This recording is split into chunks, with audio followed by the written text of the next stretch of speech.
বাংলাদেশের অন্তর্বর্তীকালীন সরকারের প্রধান উপদেষ্টা হিসেবে শপথ নিয়েছেন শান্তিতে নোবেলজয়ী অর্থনীতিবিদ ডক্টর মোহাম্মদ ইউনূস। ৮ অগাস্ট বৃহস্পতিবার রাত ৯টার পর বঙ্গভবনে শপথ গ্রহণ করেন তিনি। তাকে শপথ বাক্য পাঠ করান রাষ্ট্রপতি মোহাম্মদ শাহাবুদ্দিন। এ সময় অন্তর্বর্তীকালীন সরকারের বাকি ১৬ সদস্যের মধ্যে ১৩ জন উপস্থিত ছিলেন। প্রধান উপদেষ্টা শপথের পর একসঙ্গে শপথ নেন ১৩ উপদেষ্টা। শপথ অনুষ্ঠানে বিভিন্ন রাজনৈতিক দলের নেতৃবৃন্দ, শিক্ষাবিদ, কূটনীতিক সহ সরকারি ও সামরিক ঊর্ধ্বতন কর্মকর্তারা উপস্থিত ছিলেন।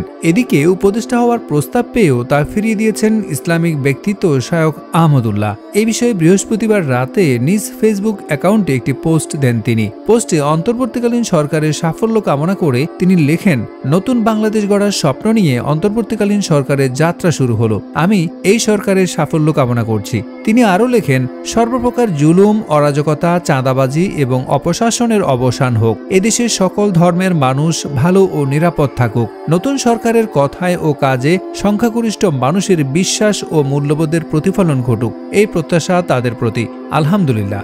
আলেমদের প্রতিনিধি হিসেবে মনোনীত হলেন সিনিয়র আলেম, প্রিয় মানুষ ডক্টর আফম খালিদ হোসেন।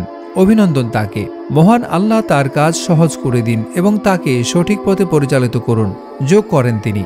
নিজের নাম প্রস্তাবের বিষয়ে এই আলেম লেখেন, আমার অযোগ্যতা সত্ত্বেও আপনারা অনেকেই গত 2 দিন ধরে আমার নাম প্রস্তাব করেছেন এবং আমার প্রতি আস্থা প্রকাশ করেছেন, যার উপযুক্ত আমি ছিলাম না। তাদের সবার প্রতি আমি কৃতজ্ঞ।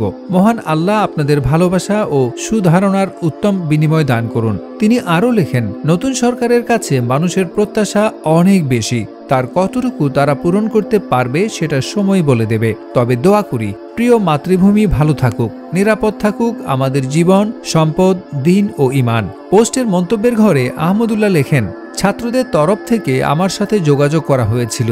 আমি বিনয়ের সাথে অনাগ্রহের কথা জানিয়ে দেই এবং কয়েকজন আলেমের নাম প্রস্তাব করি। শেষে ডক্টর খালিদ হোসেনের কথা বলি এবং তার নম্বর তাদেরকে দেই।